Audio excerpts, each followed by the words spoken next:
नमस्कार मित्रांनो, मी कुमारेस. मी एक दारुड आहे. परमेश हाय परमेश्वराची अद्भुत कृपा आहे मित्रांनो. अल्कोहोलिक्स अनोनिमसचा अलौकिक कार्यक्रम आहे. तुम्हा सर्व भावांची, बहिणींची, मित्रमैत्रिणींची जगभरातून माझ्यासाठी प्रार्थना आहे, साथ आहे मला, आणि माझ्या पत्नीचं वन डे ॲट ए टाईममध्ये मला सहकार्य आहे.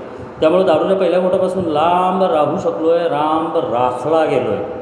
मी माझ्या बळावर, कुठल्याही माणसाच्या बळावर, कुठल्याही मानवी शक्तीच्या किंवा मानवनिर्मित शक्तीच्या सामर्थ्यानं दारूच्या पहिल्या घोटापासून लांब राखला जाऊ शकत नाही. कारण माझा आजार भयानक आहे, धूर्त, कावेबाज, घोटाळ्यात टाकणारा, प्रबळ, सातत्यानं वाढत जाणारा, कोणत्याही क्षणी उफाळून येणारा आणि माझ्या मरणाबरोबरच संपणारा असा माझा आजार आहे. आणि त्यामुळे मला लांब राखलं जावं लागतं मित्रांनो. आणि त्यासाठी मला एक छान असा 12 पायऱ्यांचा कार्यक्रम दिलेला आहे. त्यापैकी 4थ्या पायरीवरती आपण वाचन आणि विश्लेषण करतो आहे. आपण 4थ्या पायरीचा स्टेप 4चा स्टडी करतो. 4थ्या पायरीमध्ये आपण याच्या आधी पाहिलं की मित्रांनो, मी मद्यपी का झालो, मी दारुडा का झालो, तर त्याची काही कारणं मला पहिल्या, दुसऱ्या आणि तिसऱ्या पायरीमध्ये कळून येतात. आणि 4थ्या पायरीत सांगितलं आहे की माझ्या नैसर्गिक प्रवृत्तीबद्दल 4थ्या पायरीत मला सांगितलं गेलं आहे. आणि त्या नैसर्गिक प्रवृत्ती कोणत्या आहेत? माणूस म्हणून माणसाचं आयुष्य समाजामध्ये जगता यावं, वंश वाढवता यावा, सुरक्षितता प्राप्त व्हावी, यासाठी काही बेसिक निसर्गानं माणसाला काही प्रवृत्ती, काही आकांक्षा दिलेल्या आहेत. त्यामध्ये लैंगिक संबंध एक आहे, दुसरा आहे भावनिक सुरक्षितता म्हणजे नातेसंबंध, तिसरा आहे भौतिक सुरक्षितता म्हणजे घरदार, उदरनिर्वाहाचं साधन, आणि चौथा आहे सहवास म्हणजे घर, नातेवाईक, मित्रपरिवार आणि शेजारी पाजारी आणि इतर माणसं यांचा सहवास. या 4 अत्यंत आवश्यक अशा गोष्टी आहेत की ज्या प्रत्येक माणसासाठी गरजेच्या आहेत, नाहीतर माणूस एकटा पडला असता. म्हणून ह्या मला निसर्गाकडून प्राप्त झाल्या आहेत. पण माझ्या बाबतीत प्रॉब्लेम असा झालेला आहे, समस्या अशी झालेली आहे की ह्या 4ही प्रवृत्ती माझ्या बाबतीत प्रचंड मोठ्या प्रमाणात उफाळून येतात. दारू माझ्या आयुष्यात येण्याच्या आधी ह्या 4 गोष्टी फार मोठ्या प्रमाणात उफाळून आलेल्या मला समजल्या नाहीत. पण मित्रांनो, जशी दारू माझ्या आयुष्यात आली आणि दारू टिकली, दारू ठाण मांडून बसली, आणि जसजशी प्रत्येक गोष्टीसाठी दारूची मला गरज पडायला लागली, तसतसं ह्या सगळ्या प्रवृत्ती उफाळून यायला लागल्या. अर्थात मद्यपानाच्या काळामध्ये, दारू पीत असतानाच्या काळामध्ये मला हे कधीच लक्षात नाही आलं की ह्या ज्या बेसिक आवश्यक असणाऱ्या प्रवृत्ती आहेत त्या प्रमाणाबाहेर कधी, केव्हा आणि कशा वाढल्या, या मला काही लक्षात आलं नाही. आणि मग 4थ्या पायरीमध्ये मला अल्कोहोलिक्स अनोनिमस सांगतं की तुझ्यामध्ये ज्या सैरभैर झालेल्या नैसर्गिक प्रवृत्ती आहेत, सैरभैर म्हणजे हाताबाहेर गेलेल्या, अतिप्रमाणात मागणी करणाऱ्या अशा तुझ्या ज्या नैसर्गिक सहज प्रवृत्ती आहेत, त्या प्रवृत्तींनी तुझा विध्वंस केला आहे. तू जो दारूमध्ये बुडलास, उपयोगी माणूस आणि उपयुक्त नागरिक म्हणून जगणं हे तुला कधी लक्षात नाही आलं, आणि त्या गोष्टीच्या बाबतीतही आयुष्य तुझ्या हाताबाहेर गेलं. तुझ्यामध्ये कितीही कला असेल, कौशल्य असेल, तुझ्यामध्ये कितीही कल्पनाशक्ती चांगली असेल, तुझ्यामध्ये कितीही काम करण्याची कपॅसिटी, प्रामाणिकपणा असेल, तरीही ह्या बेसिक 4 प्रवृत्तींच्यामुळं तुझं मद्यपान, तुझं दारू पिणं हे कसं झालं आहे, विध्वंसक असं झालेलं आहे. विध्वंसक म्हणजे काय? जे चांगली गोष्ट असते तिचं पूर्ण नाश करणं. आणि मग तो विध्वंस कुठं कुठं झालेला आहे माझ्या आयुष्यामध्ये ते मला पाहायचं आहे.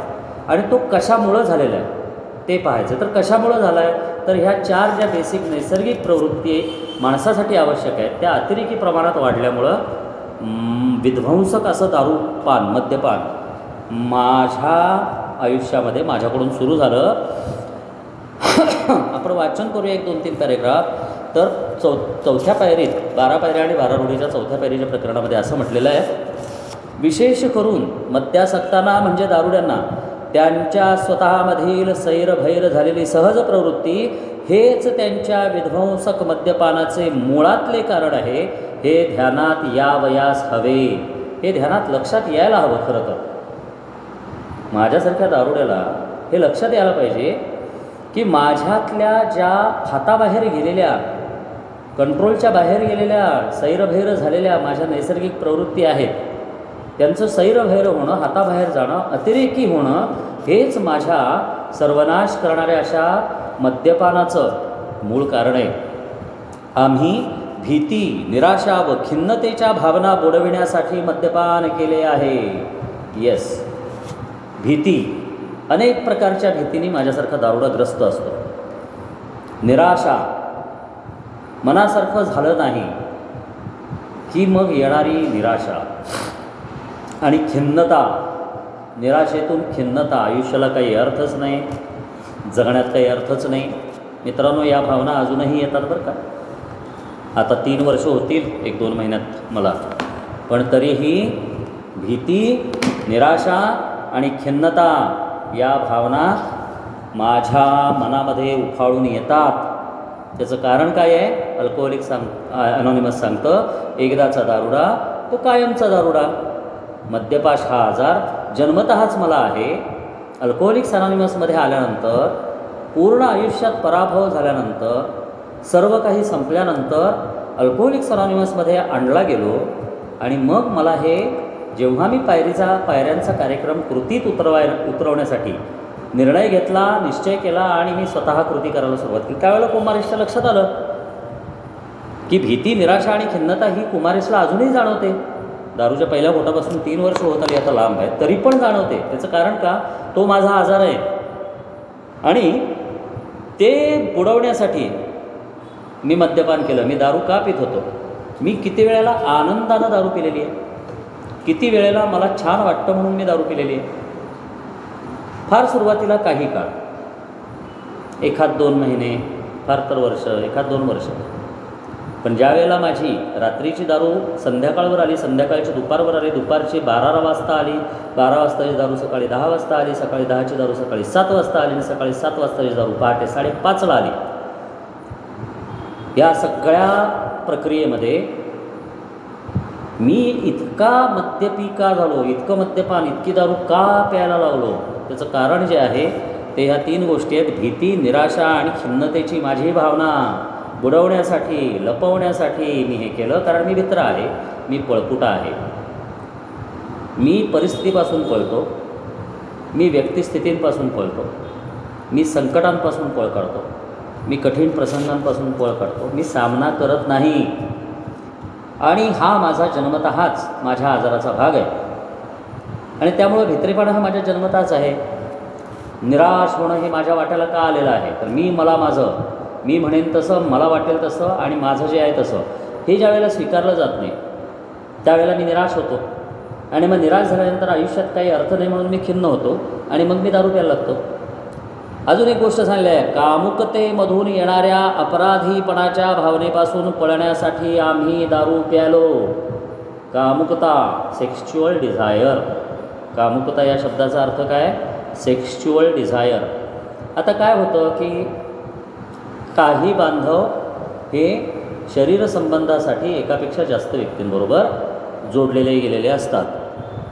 पण अनेक बांधव असे आहेत की जे पत्नीशी एकनिष्ठ आहेत, किंवा अनेक भगिनी असे आहेत की ज्या पतीशी एकनिष्ठ आहेत. मग ही कामुकता ही गोष्ट का आली याच्यामध्ये?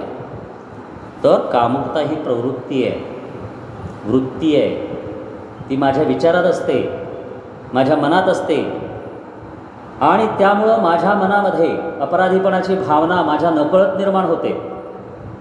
म्हणजे मी तसा नाही, पण मग माझ्या मनामध्ये हे अतिरिक्त विचार का येतात? का मी माझी नजर सांभाळू शकत नाही? का मी माझ्या मनात येणारे कामुकतेचे, सेक्सचे विचार हे अतिप्रमाणात उफाळून यायला मी रोखू का नाही शकत? इतर लोक पण आहेतच ना जगामध्ये दारू न पिणारे, पण त्यांच्यासारखं संयत जीवन मला का जगता येत नाही? कामजीवन, सेक्शुअल लाईफ संयत का नाही आहे? आणि मग यामध्ये मित्रांनो प्रत्यक्ष अनैतिक संबंध, विवाहबाह्य संबंध किंवा सेल्फ सेक्सिंग हा एक प्रकार असतो. सेल्फ सेक्सिंग, त्याला सेल्फ सेक्सिंग म्हणजे स्वतःच्या बरोबर स्वतःशी काम समाधान मिळवणं. हस्तमैथून असो, पोर्नोग्राफी पाहणं असो, कामुक पुस्तकं वाचणं असो, एखाद्या स्त्रीचं शरीर न्याहाळणं असो, किंवा एखाद्या स्त्रीनं दारूच्या पुरुषाचं शरीर न्याहाळणं असो. अनेक प्रकार आहेत त्याचे. प्रत्यक्ष जरी शरीर संबंध पत्नी व्यतिरिक्त केलेला नसेल तरी पण हा जो भाग आहे माझ्यासारख्या दारुड्याच्या आयुष्यात, तो माझ्या विचारात, कल्पनेत, स्वप्नात सातत्यानं राहतो आणि त्यातून एक अपराधीपणाची भावना येते. यायला काय हे आपल्या डोक्यात विचार येतात राव, असा मनात विचार येऊन परत भावनेपासून पळण्यासाठी, कुठल्या अपराधीपणाची भावना, गिल्ट कॉन्शियसपासून पळण्यासाठी परत दारूपान केलं. अजून काय केलं? अधिक प्रेमाचे खेळ शक्य व्हावेत म्हणून पुन्हा दारू प्याली. म्हणजे माझ्या पत्नीशी असो, प्रेयसीशी असो, मैत्रिणीशी असो, किंवा प्रियकराशी असो, मित्राशी असो, किंवा आणखीन पतीशी असो, जोडीदारासोबत अधिक चांगल्या पद्धतीनं मला व्यक्त होता यावं.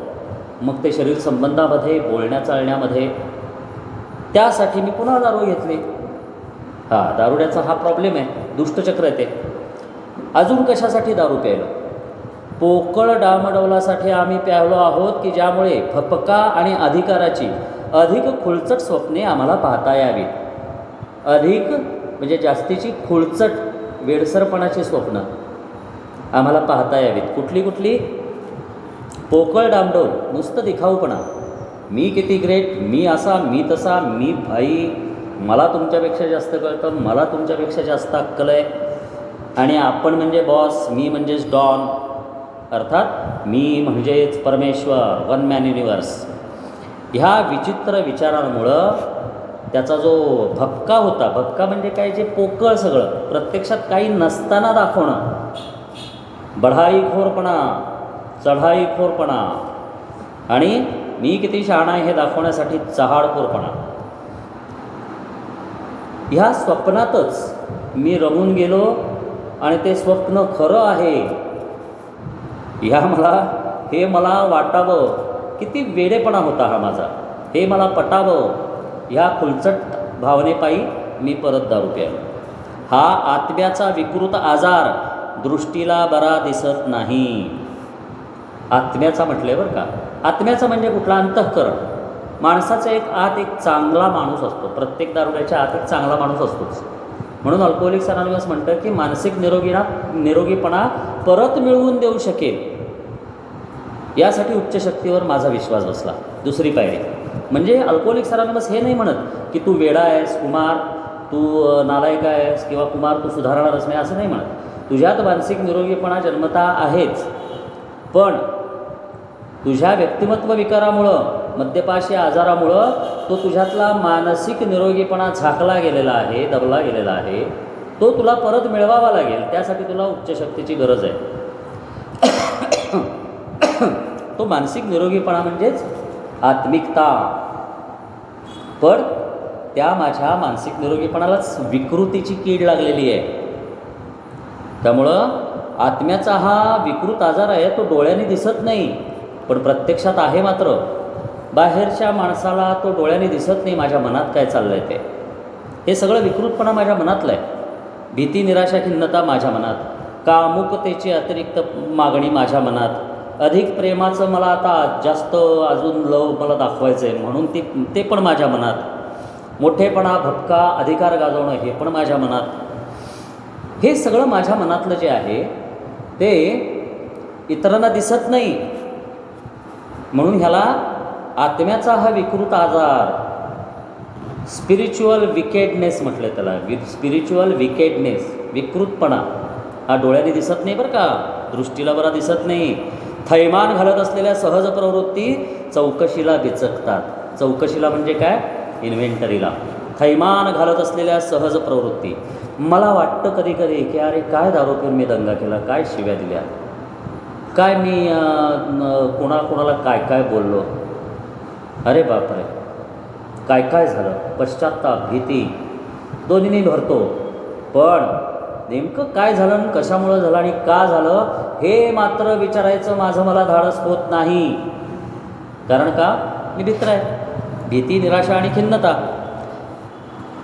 आता थैमान घालत असलेल्या सहज प्रवृत्ती चौकशीला बिचकतात, दचकतात, पाऊल मागं घेतात. म्हणून बऱ्याच दारुड्या भावा बहिणींना चौथी पायरी ही वर घ्यावीशी वाटते. नुसते 4 कॉलम भरले की विषय संपला. असा जो असतो ना, तशी चौथी पायरी नाही आहे. चौथी पायरी का घ्यायची आहे हे मला इथून कळतं. मला हे वाचन केल्यानंतर कळतं. स्पीकर मीटिंगमध्ये कळेलच असं नाही, किंवा मला माझ्या मार्गदर्शकाकडून हे डिटेल्स कळतीलच असं नाही, परंतु वाचन केल्यानंतर मात्र कळतं. म्हणून लिस्टिंग का करायचं आहे, कशाचं करायचं आहे, किती करायचं आहे आणि त्याचा उपयोग मी माझ्या आयुष्यात कसा करायचा आहे हे कळायला मला हे पहिलं माहिती पाहिजे. आणि ह्या पॅरेग्राफमध्ये जे सांगितलं तसं माझं होतं आहे का हा प्रश्न मी मला विचारायला पाहिजे. कुमार, तुझं असं होतं आहे का? भीती, निराशा, खिन्नता यासाठी दारू पिलेस का?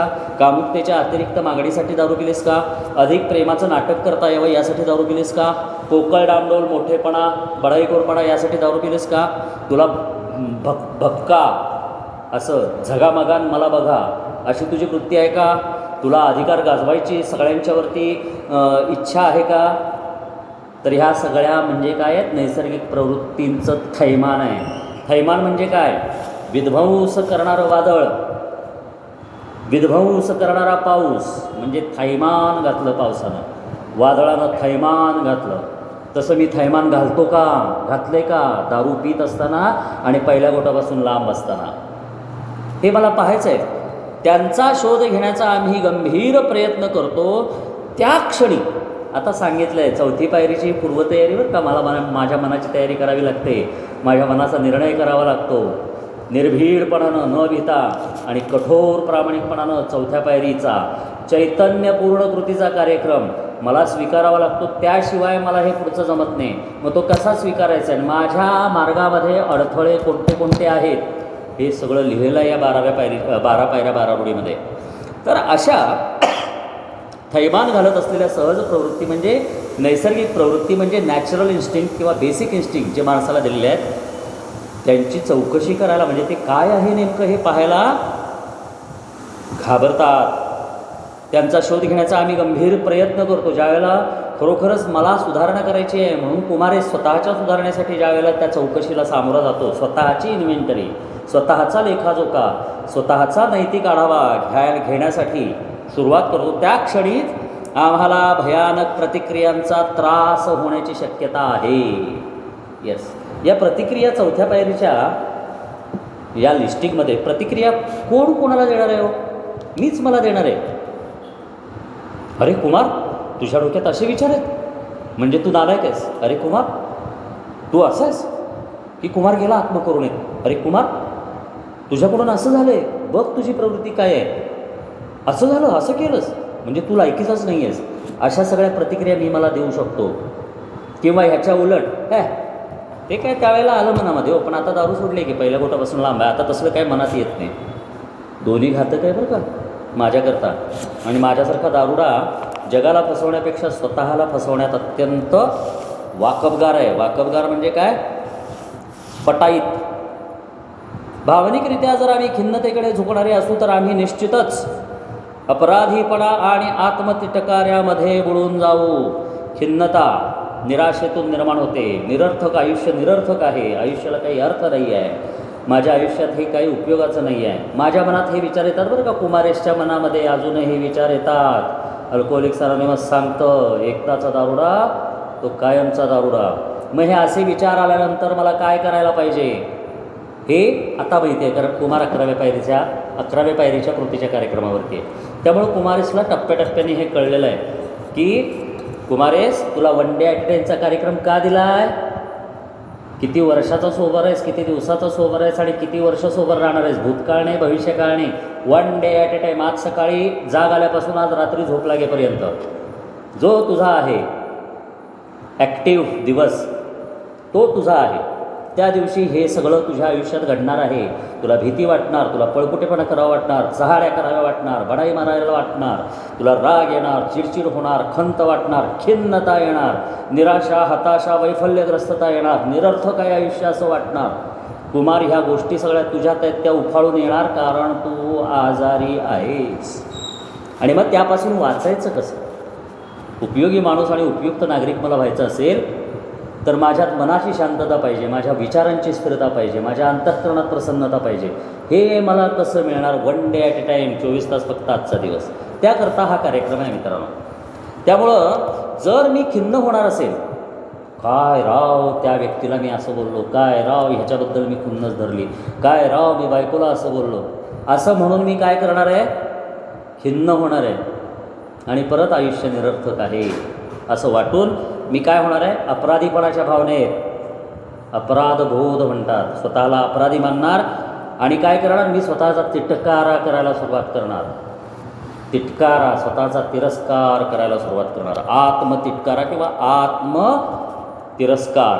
आता ह्याला काय म्हटलं? फार सुंदर शब्द आहे बरं का. ह्या चिकट दलदलीत आम्ही लोळत राहू, त्यामधूनच बहुधा विकृत क्लेशदायक समाधान घेत राहू. भयानक आजार आहे मित्रांनो हा. त्यातून बाहेर पडण्याऐवजी, खिन्नतेमधून, भीतीमधून बाहेर पडण्याऐवजी, निराशेमधून, आत्मतिरस्कारातून बाहेर पडण्याऐवजी, अपराधीपणाच्या भावनेतून बाहेर पडण्याच्या ऐवजी मी दारूच्या पहिल्या घोटापासून लांब राहीन, पण माझ्या मनामध्ये मात्र ह्या चिकट दलदलीत म्हणजे घाणीमध्ये लोळत राहीन. हा दारुड्याचा मद्यपाश हा आजार आहे. आणि त्यातूनच विकृत असं त्रासदायक समाधान, विकृत क्लेशदायक समाधान, याला एक शब्द आहे आत्मताडण. ताडण, स्वतःला ताडण म्हणजे स्वतःला बडवून घेणे. विकृत क्लेशदायक समाधान घेत राहू. म्हणून 4थी पायरी घ्यायची आहे. ती कशाकरता घ्यायची हे मला कळलंच नाही तर मी किती वेळा जरी घेतली तरी उपयोग नाही आहे. ह्या विषण्णतेवर आम्ही रोगटपणे पाठलाग करताना निराशेच्या एवढ्या खालच्या पातळीपर्यंत पोहोचू की उत्तरादाखल विस्मृतीशिवाय अन्य पर्यायच दृष्टीला पडणार नाही. ह्या दलदलीत मी लोळत राहिलो आणि त्यात आत्मताडणाचं, स्वतःला त्रास करून घेण्याचं समाधान, विकृत समाधान घेत राहिलो तर ह्या विषण्णपणाची, रोगटपणाची जी भावना आहे, ही मानसिक रोगटपणा आहे, ही जपत असताना तिचा पाठलाग करणं म्हणजे काय? रोज ते सांभाळणं. ते सांभाळत असताना काय होणार आहे? निराशेच्या एवढ्या खालच्या पातळीपर्यंत कुमारेस तू जाऊन पोहोचशील की त्याला आता तुला विस्मृती होणं म्हणजे काहीच आठवत नाही. मेमरी लॉस, याददाश्त चली गई, असं झाल्याशिवाय काही उपयोग होणार नाही. म्हणजे तुझी मेमरी संपली पाहिजे, तुला काहीच आठवलं नाही पाहिजे, तुला विस्मरणच झालं पाहिजे. याददाश्त तेरी खतम होनी चाहिए. हा एवढाच उपाय राहू शकतो. पण त्याचा उपयोग आहे का? माझ्यासारख्या दारुड्याला काहीच आठवत नाही. बायकोसमोर आलो, बायको आहे का बहीण आहे माहितीच नाही, असं झालं तर चालेल का? नाही चालणार. काय काम करत होतो मला माहितीच नाही, असं झालं तर चालेल का? नाही चालणार. त्यामुळं असा अशक्य असा उपायच मला ह्या चिकट रोगट दलदलीतून बाहेर काढू शकतो. आता इथं काय आहे? इथं आम्ही निश्चितच सगळी सापेक्ष दृष्टी हरवलेली आहे. सापेक्ष दृष्टी म्हणजे काय? जे जसं घडायला हवं ते तसं घडणं, जे जसं घडायला हवं ते तसं घडणं, याबाबतचा जो काही दृष्टिकोन असतो, जो सर्वसामान्य लोकांच्याकडे असतो, तो आम्ही हरवलेला आहे. म्हणून आम्ही निराशेत जातो, म्हणून आम्ही चिडचिड करतो, म्हणून वैताग करतो, म्हणून रागराग करतो, म्हणून आत्मतिरस्कार करतो, म्हणून आत्मपीडा करून घेतो, म्हणून अपराधीपणाची भावना आहे, म्हणून भित्रेपणाची, पळपुटेपणाची भावना आहे, म्हणून आत्मतिरस्कार आहे, म्हणून असा सगळा हा मित्रांनो माझ्या रोगाचा, माझ्या मानसिक रोगटपणाचा भाग आहे, पर्सनॅलिटी डिसऑर्डरचा पार्ट आहे. आणि ह्यामुळं काय झालं आहे? काय कसं करायला हवं ते तसं न केल्यामुळं किंवा मला कळतच नसल्यामुळं खरीखुरी नम्रता ही सगळी घालवलेली आहे. खरीखुरी नम्रता म्हणजे स्वतःचा आणि इतर व्यक्तिस्थिती परिस्थितींचा जे जसे जितके आहेत तसा त्यांचा स्वीकार करणं. मला वाटते तसं इतरांनी वागलं पाहिजे, मला पाहिजे तसं इतरांनी वागलं पाहिजे, मला पाहिजे ते इतरांनी केलं पाहिजे, हा सगळा मानसिक रोगटपणा जो आहे ना, त्यामध्ये मी मला माझं, मी मला माझं, मी मला माझं, यामध्ये विनम्रता संपूर्णच गेलेली आहे. त्यामुळं आम्ही विनम्रता घालवून बसलेले लोक आहोत, असं अल्कोहोलिक्स अनॉनिमस सांगते मला. कारण ही अहंकाराची दुसरी बाजू आहे. नम्रता घालवणे म्हणजे काय? अहंकाराची दुसरी बाजू आहे. आता अहंकाराची दुसरी बाजू आहे कोणती कोणते, जे आपण आत्ता वाचलं सगळं, ती सगळी अहंकाराची दुसरी बाजू आहे. निराश होणं, वैफल्यग्रस्त होणं, खिन्न होणं, ह्या सगळ्या गोष्टी ज्या आहेत ना, ती माझ्या अहंकाराची दुसरी बाजू आहे बरं का. अहंकार म्हणजे रागावणं, चिडणं, आरेरावी करणं, उर्मटपणा, उद्धटपणा, भांडणं, हाणामाऱ्या, दुसऱ्याला कमी लेखणं एवढंच नव्हे, तर ह्या छोट्या बाजू आहेत अहंकाराची दुसरी बाजू आहे ही, खिन्नता, निराशा वगैरे वगैरे वगैरे. हा तर नैतिक ताळेबंद मुळीच नव्हे. या गोष्टी म्हणजे माझा नैतिक ताळेबंद नाही आहे. खिन्न प्रकृतीची व्यक्ती ज्यामुळे वारंवार बाटलीकडे आणि मृत्यूकडे ओढली जाते, अगदी तीच कार्यपद्धती आहे. आता ह्या गोष्टी, मी खिन्न होतो, मी रागावतो वगैरे वगैरे वगैरे वगैरे, चरित्रदोष मी पाहतो, ही अहंकाराची माझ्या दुसरी बाजू आहे. माझ्या अहंकाराची जी आहे ती बाजू मला बघायची आहे. मग ही जी दुसरी बाजू जर मी पाहत राहिलो आणि कुरवाळत राहिलो आणि त्या चिकट दलदलीत लोळत राहिलो आयुष्यभर, आणि तेच मला जर आवडायला लागलं, तर काय होणार आहे? वारंवार बाटलीकडे ह्याच गोष्टीने मला घेऊन गेलेल्या आहेत, याच गोष्टी मला वारंवार बाटलीकडे घेऊन गेल्यात, दारूकडे घेऊन गेल्यात, आणि पर्यायानं कुणाकडं ओढला गेलो मी? मरणाकडं, मृत्यूकडं. मृत्यूकडं ओढली जाते. ती कार्यपद्धती नेमकी हीच आहे. कुमारेस, तू दारुडा का झालास? तू दारुडा झालास त्यावेळेला तू काय विचार करत होतास? तू जे विचार करत होतास ते विचार तुला आवडायला लागले होते. अशी चिकट दलदल तुला आवडायला लागली होती, ज्यामध्ये लुळत पडला होतास आणि सारखा सारखा दारूकडे जात होतास. आजही दारूपासून, पहिल्या गोटापासून लांब राहिल्यानंतर ह्या चिकट दलदलीत तुला जगायला, राहायला, लोळायला आवडतंय का? हा प्रश्न कुमारेसने इथे विचारायचा आहे स्वतःला. कारण कार्यक्रम स्वार्थाचा आहे, वैयक्तिक स्वतःसाठी आहे. आता ह्याच्या पुढच्या पॅरेग्राफमध्ये अल्कोहोलिक्स अनॉनिमस म्हणतं, परंतु जर आमची सहज प्रवृत्ती आत्मयोग्यतेकडे किंवा भपकेबाजीकडे झुकणारी असेल, तर आमची प्रतिक्रिया अगदी त्याच्या उलट होईल. आता हे जे खिन्नता, भीती, निराशा वगैरे वगैरे सांगितलं आहे, यानंतर दुसरी बाजू अल्कोहोलिक्स अनॉनिमस म्हणते की आमची सहज प्रवृत्ती म्हणजे नैसर्गिक प्रवृत्ती, आमच्या इच्छा, अपेक्षा, आकांक्षा ह्या जर आत्मयोग्यतेकडे, म्हणजे मी श्रेष्ठ, मी श्रेष्ठ, मी श्रेष्ठ याकडं, किंवा भपकेबाजी, दिखाऊपणा, मी किती लय भारी, गळ्यात सोन्याची चेन पाहिजे मला, माझे पॉलिश केलेले बूट पाहिजेत, आपण असं, आपण तसं, ह्याकडं जर झुकलेली असेल, तर काय होईल? माझी प्रतिक्रिया ह्याच्याबरोबर उलट असणार आहे. म्हणजे माझं वागणं, बोलणं. एचा आढावा घेण्याच्या सूचनेने आम्ही अपमानित होऊ. हां, मला जर शायनिंगची सवय असेल, शायनिंग मेंबर असेल, आय एम डॉन, मी म्हणजेच डॉन, दुसरं कोणच नाही, आपण म्हणजे लयवारी, असा जर माझा विचार असेल, म्हणजे खिन्नता, निराशा, हताशा याच्या विरुद्धचा विचार आहे हा. मी म्हणजे लय भारी, आपणच ग्रेट, तुम्ही कोण? अल्कोहोलिक्स अनॉनिमसच्या अनेक समूहामध्ये अनेक ओल्ड टायमर बांधव मला असे भेटतात, आणि त्यावेळेला मला अल्कोहोलिक्स अनॉनिमसचा कार्यक्रम मनामध्ये सूचना देतो, कुमारेस बघ, त्याच्यासारखा तू वागतोयस का स्वतःबरोबर आणि इतरांच्या बरोबर? तो रोग आहे बरं का, रोगटपणा आहे तो, सोडून दे. नको भपकेबाजी करू, नको मोठेपणा मिळवायला जाऊ, नको आकर्षणाचं केंद्र होऊ. शांत राहा, तुझ्या अवकातीत राहा. तुझं इंट्रोडक्शन काय आहे कुमारेस? मी कुमारेस, मी एक दारुडा आहे, एवढीच तुझी ओळख आहे कुमारेस या जगामध्ये. त्या ओळखीतून तुला काय व्हायचं? उपयोगी माणूस आणि उपयुक्त नागरिक व्हायचं आहे. त्यामुळं ह्या एकाच लढ्याच्या परस्पर बाजू आहेत आणि दोन्ही अहंकारातून निर्माण झालेले आहेत. अहंकाराची एक बाजू म्हणजे खिन्नता, निराशा वगैरे वगैरे. अहंकाराची दुसरी बाजू म्हणजे भपकेबाजी, मोठेपणा मिळवणं, आकर्षणाचं केंद्र होणं, मीच खरा, मीच योग्य, माझंच खरं वगैरे वगैरे. आता अशा माझ्यासारख्या दारुड्याला समजा अल्कोहोलिक्स अनॉनिमसचा हा विनम्रतेचा कार्यक्रम दिला, स्वतःला नमवण्याचा, स्वतःचा ताठा उतरवण्याचा, स्वतःच्या इच्छा बाजूला ठेवण्याचा हा कार्यक्रम दिला, आणि घे तुझा नैतिक आढावा, मॉरल इन्व्हेंटरी घे तुझी तू, बघ कुठं कुठं किडलंय, सडलंय, कुजलंय, तुटलंय, फुटलंय, जळलंय, कुठं कुठं घाण वास येतोय, बघ तुझ्या अंतःकरणाचा. असं जर माझ्यासारख्या अहंकाराची ही दुसरी बाजू असणाऱ्या दारुड्याला सांगितलं, तर मला इन्सल्ट वाटणारच नाही का? कारण मी ग्रेट, मी डॉन, मी किंग. दारूनं आम्हाला चीत करण्यापूर्वी आम्ही उत्तम जीवन जगत होतो असे आम्हाला वाटत होते. दारूच्या पहिल्या घोटापासून थांबल्यानंतर अशा प्रकारच्या अहंकारी माझ्यासारखा बांधव जो असतो, अहंकाराची ही दुसरी बाजू असलेला, त्या कुमारला काय वाटतं, यायला दारूनं बुडवलं राहावं त्यामुळं, नाही तर काय माझ्यासारखा मीच ग्रेट. हे काय सांगतात बांधव, हे काय कार्यक्रम सांगतात, काय कार्यक्रमाची गरज नाही आपल्याला. दारूपासून बाजूला झालो ना राव.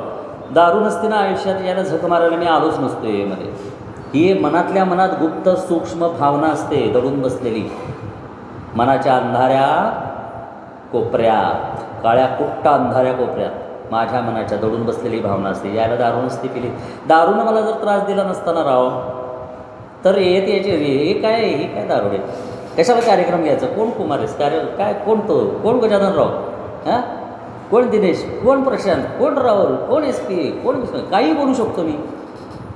हे माझ्या मनात चालू असतं. तोंड देखलं तोंडासमोर म्हटलं, कसं आहे भाऊ, कशा बरं ना, लई दिवसाने भेटले राव, असं तोंडासमोर मी बोलू शकतो.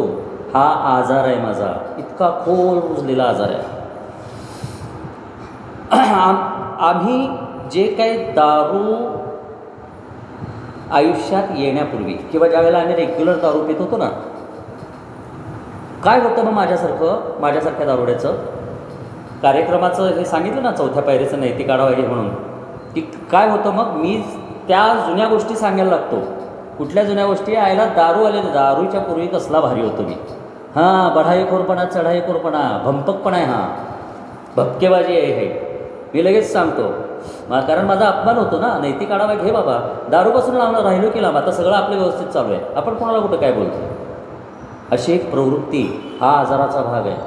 आणि मग मी काय करतो, ते दारूनं मला धोबी पछाड देण्याच्या पूर्वीचे जे काही चांगले दिवस असतात, मला चांगले वाटत असतात, ते मी किती ग्रेट होतो, मी किती महान होतो, मी कसा होतो, मी असा होतो, मी तसा होतो, त्याकडं आम्ही अभिमानानं बोट दाखवू, यात शंकाच नाही. हे अनुभवी बांधवाने लिहिलेलं आहे बघा, 1935 ते 1950 या दरम्यान अनुभव घेऊन लिहिलेला आहे. आणि त्यानंतर ह्यात वेळोवेळी भर टाकत गेलेली आहे. त्यामुळं मी त्या जुन्या काळाकडे मी अभिमानानं, अरे त्यावेळेला आपण म्हणजे असं लय भारी होतो, तुला काय माहिती, दारूमुळं हे झालं रे, बाकी काय नाही, नाही तर मी चांगलाच आहे, मला रेती काढायची गरजच नाही आहे, मी म्हणजे लय ग्रेटच आहे, मी सज्जन आहे, मी नाही त्यातली कडीला वातली, ही प्रवृत्ती आहे माझी, हे मी ओपन करत नाही, मी जुन्या काळाकडे बोट दाखवतो. हा आजार आहे माझा. अरे आत्ता बघ, मी वर्तमानात जगत नाही ना, मी प्रेझेंटमध्ये जगत नाही, आज ह्या दिवशी, आजच्या क्षणामध्ये जगत नाही. ते मला जगायचं कसं हे शिकवणारे कार्यक्रम म्हणजे बाराबारींचा कार्यक्रम आहे. आम्हाला जर का आमच्यात काही चरित्रदोष असेलच, तर ते मुख्यत्वे करून आमच्या अतिमद्यपानामुळे निर्माण झाले असावेत, असा आम्ही दावा करू. अहंकार ह्या बाजूचा असू दे किंवा त्या बाजूचा असू दे, मी काय दावा करू शकतो की मला फार राहते काय, मी चांगलं आहे हो, सगळं चांगलं आहे हो, आमचं माझं सगळं लई चांगलं आहे हो, आणि ह्यांचं मला पटत नाही, त्यांचं मला पटत नाही. आपण एकदम म्हणजे सोजवळ, सती सावित्री जशी तसा मी सोजवळ सत्यवानच, असं मी समजत असतो अहंकाराची दुसरी बाजू. आणि त्यामुळं चरित्र दोष जर असतील ना, तर ते केवळ दारू पिल्यामुळं माझ्यात निर्माण झालेले आहेत. त्यामुळं मला कार्यक्रमाची गरज नाही. आता दारू थांबली की आता मी एकदम साफसुथरा झालो. पण अंतःकरणात कुजलेले मेलेले उंदीर कुजतायत, सडतायत, त्याचा घाण वास येतोय, मनामध्ये लैंगिकतेचे विचार थैमान घालतायत, भौतिक संरक्षणाची भावना थैमान घालती, भावनिक संरक्षणाची मागणी थैमान घालती, समाजामध्ये मला सर्वांनी स्वीकारावं, स्वीकारलंच पाहिजे, हे विचार थैमान घालतायत. सगळं कुजलंय, सडलंय, झडलंय. त्याच्याकडं माझं लक्ष नसतं, कारण मी अहंकाराची ही दुसरी बाजू अगदी पकडून ठेवलेली असते घट्ट. त्यामुळं माझा दावा काय काय असू शकतो माझ्यासारख्या दारुड्याचा, हे चौथ्या पायरीचं लिस्टिंग करण्याच्या आधी मी वाचलं पाहिजे, मला समजलं पाहिजे. आणि ह्यामध्ये मी कुठं बसतो, कुमारेस कुठं आहे बाबा, कुमारेस आहेस का तू असा, तुझ्या मनात हे विचार येतात का अजूनही, पहिल्या गोटापासून लांब राहिलास तरी येत असतील तर हो म्हण. आणि ते हो म्हणायची कपॅसिटी स्वतःच्या बद्दलचं सत्य स्वतःला स्वीकारता यावं, त्यासाठी तिसऱ्या पायरीपर्यंतचा कार्यक्रम आहे आणि चौथ्या पायरीचा आढावा आहे मित्रांनो. असे असल्यामुळे प्रथम, शेवट आणि सर्व काळाकरिता असे माझे विचार असतील, यातले कुठल्याही एक किंवा अनेक असे माझे विचार असल्यामुळे बरं का, हे ठामपणानं अल्कोहोलिक्स अनॉनिमसच्या त्या बांधवांना माहिती होतं की असे माझे विचार, यापैकी कुठला तरी 1, 2, 5, 10 किंवा सगळंच्या सगळं माझं असं असल्यामुळं प्रथम म्हणजे सुरुवातीला, शेवट आणि सर्व काळाकरता मद्यमुक्ततेसाठी तेवढीच आम्ही कृती करण्याची आवश्यकता आहे, हे ओघाओघानेच येते असे आम्हाला वाटते. म्हणजे कशासाठी मद्यमुक्ततेसाठी केवढीच कृती करायची? दारूच्या पहिल्या घोटापासून लांब राहायचं, बा झालं. बाकी अहंकाराची ॲग्रेसिव्ह बाजू आणि अहंकाराची दुसरी भित्री बाजू, या दोन्ही बाजू माझ्या अंतःकरणात घट्ट आहेत. आमची एकेकाळची उत्तम व्यक्तिमत्वे आम्ही ज्या क्षणाला मद्यपान सोडू तेव्हा पुनश्च मूळ पदावर येतील असा आमचा विश्वास आहे. आमची मद्याची समस्या वगळता आम्ही संपूर्ण जीवनभर चांगली भली माणसे होतो. तर मग आता आम्ही मद्यमुक्त असताना नैतिक ताळेबंदाची आवश्यकता उरतेच कुठे? आम्ही पायरी घेतलीच नाही, आम्ही कार्यक्रम घेतलाच नाही. या सगळ्या प्रश्नांची उत्तरं, या सगळ्या विधानांना अल्कोहोलिक्स अनॉनिमस सांगते की बाबा रे, हे सगळं तुझ्या आत कचरा भरला आहे, घाण भरलेली आहे. तुझं अंतःकरण कुमार म्हणजे संडासाची टाकी झालेली आहे, स्वच्छ कधी करणार? ती स्वच्छ नाही केलीस तर फक्त पहिल्या घोटापासून लांब राहशील, बाकी आतलं सगळं घाण कचरा तसाच राहणार आहे. त्यामुळं असले दावे तुला करायचे असतील तर हे वाच. आणि मग मी ज्यावेळेला चौथ्या पायरीला नकार देतो ना, त्यावेळेला माझं सत्य पाहण्याची माझी तयारी नसते. का? तर पहिली पायरी मी व्यवस्थित घेतलेली नाही, फक्त पहिल्या घोटापासून लांब आहे. दुसरी पायरी मी व्यवस्थित मला समजलेलीच नाही, मी कृतीच केलेली नाही आहे, त्यामुळे मी मानसिक रोगट आहे हे मी स्वीकारलेलंच नाही आहे. तिसरी पायरी मी समजून घेतलेलं नाही आहे, त्यामुळं फक्त उच्च शक्ती, पॉवर, हायर पॉवर आणि God Grant me the serenity वगैरे वगैरे नुसतीच तोंडानं बडबड करतो, अंतःकरणात स्वीकारलेलंच नाही आहे. या पहिल्या 3 पायऱ्या झाल्याशिवाय चौथ्या पायरीत, हे पहिलं जे आहे चौथ्या पायरीत, का चौथी पायरी महत्त्वाची आहे हे समजण्याकरता हे वाचन करणं गरजेचं आहे. एकदा नाही कळलं दुसऱ्यांदा वाचायचं, दुसऱ्यांदा नाही कळलं तिसऱ्यांदा वाचायचं. माझ्यासारख्या दारुडेचा मेंदू हल्लेला असतो जरा, त्यामुळं मला ते वाचावं लागतं मित्रांनो. आणि मी वाचतो, एकदा नाही, दोनदा नाही, 5-5, 10-10 वेळेला वाचतो मी पुस्तकं, जर कळलं नाही तर, कारण मला गरज आहे त्याची. आणि हे सगळं ज्या वेळेला मला उत्तरं यातली हो असतात, त्यावेळेला मला चौथ्या पायरीची गरजच नाही, नैतिक आढाव्याची गरजच नाही. आम्ही भली माणसंच आहोत, फक्त दारू एवढाच प्रॉब्लेम आहे असा मी विचार करत राहतो.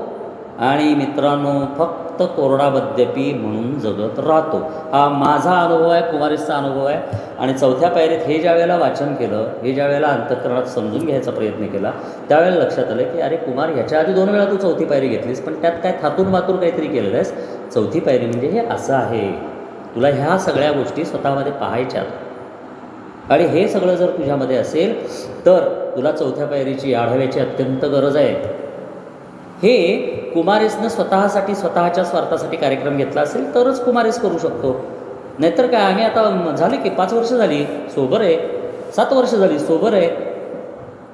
आणि मग कुमारेस चौथ्या पायरीवरती, तिसऱ्या पायरीवरती बोलतो त्यावेळेला कुठला तरी बांधव 5 वर्ष, 7 वर्ष, 10, 15 वर्ष, 20 वर्षाचा सोबर, तथाकथित सोबर, कोरडा बद्दल उठतो आणि कुमारेसला शिव्या देतो. पण कार्यक्रमात इतकी ताकद आहे की 11वी पायरी मला प्रीती आणि सहनशीलता शिकवते. आणि ती प्रीती आणि सहनशीलता 11व्या पायरीत मी शिकलो तरच मी त्या बांधवाला प्रेमाने रिस्पॉन्स देऊ शकतो. कारण मला माहिती नाही आहे 7 वर्ष 10 वर्ष झालीत, पण तो 11व्या वर्षी कार्यक्रम घेऊन तो उपयोगी माणूस आणि उपयुक्त नागरिक होऊ शकतो मित्रांनो. त्यामुळं कोरडा मद्यपी असण्यापेक्षा मला आजच्या पुरती मद्याच्या संकटातून आणि मद्यासक्तीच्या संकटातून, माझ्या स्वभाव, माझ्या मानसिक रोगटपणाच्या संकटातून माझी मुक्तता मला करून घ्यायची आहे. आणि त्याकरता चौथ्या पायरीचा आढावा अत्यंत महत्त्वाचा आहे मित्रांनो. काही प्रश्न असतील तर तुम्ही पटकन विचारू शकता, कारण 8:45 वाजता याच लिंकवरती पुढची एक सभा असते. तर काही प्रश्न असतील तर विचारा. आणि आपण आत्ता इथंच थांबूया. चेअरमन साहेब धन्यवाद, बांधवांनो तुमचा धन्यवाद.